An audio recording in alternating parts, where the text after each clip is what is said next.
Thanks very much. I'd like to invite Ian Angus to speak next.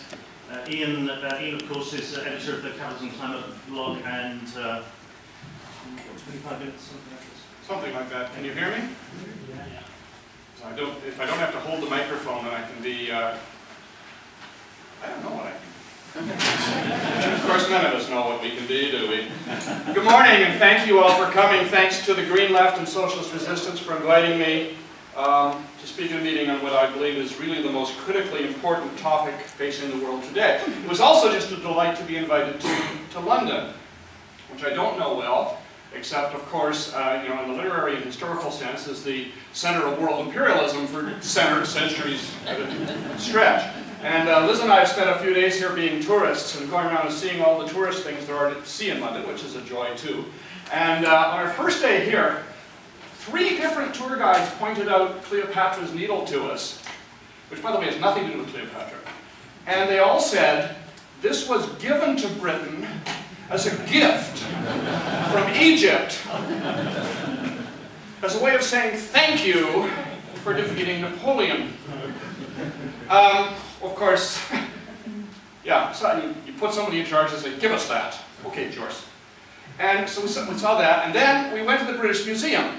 The British Museum is a beautiful place, an amazing museum, and I really had a great time there. But then you go in and you find these rooms, like the Elgin marbles and the really noticeable ones, and you have this vision. What is imperialism like? Imagine a society that thinks a really good thing to do is to go to other countries and take their walls. So you're not looking after that when we will take it back to London so it will be looked after.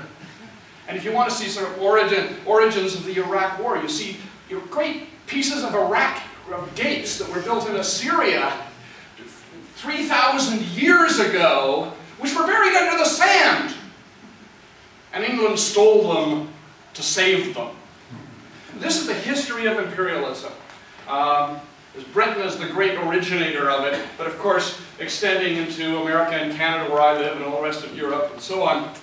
This belief, this system that has been based on plundering the world of its cultural artifacts, of its people, of its agriculture, of its raw materials, and has done it for centuries.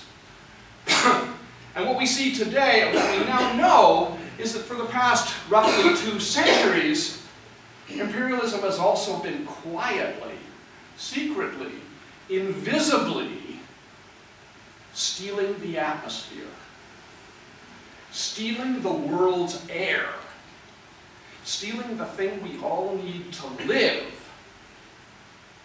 using up its capacity to absorb carbon dioxide, which we produce, using it up at an extraordinary rate. And now what do we see? They have these meetings and they blame India and China for it. The arrogance of this system is immeasurable. The horror of it is immeasurable. The world's getting hotter, and the main cause is greenhouse gas emissions produced by human activity. Enormous damage has already been done. We are going to live with the consequences of the past 2 centuries of imperialist destruction of the atmosphere. We're going to live with that, not just our lives, but our children and our grandchildren and their grandchildren are going to live with it. Even if we stopped it all today, we're going to be living with that. The existing damage is going to turn to catastrophe if we don't stop it. And contrary to what you'll read in the papers and in the politicians' speeches and so on, this is not fundamentally a technical problem. It isn't fundamentally a problem of bad taxes or poorly organized incentives. It isn't going to be solved if we figure out a clever way to store carbon dioxide under the earth. It is a profound social crisis, one that results from the basic nature of the kind of system that stole Cleopatra's Needle. And it won't be resolved without profound changes in that system. For 150 years, socialists have been saying that the choice before humanity is socialism or barbarism. That choice remains today, but in a much more intense, more critical form than at any point in human history. Today we have to say that the choice is between socialism and destruction.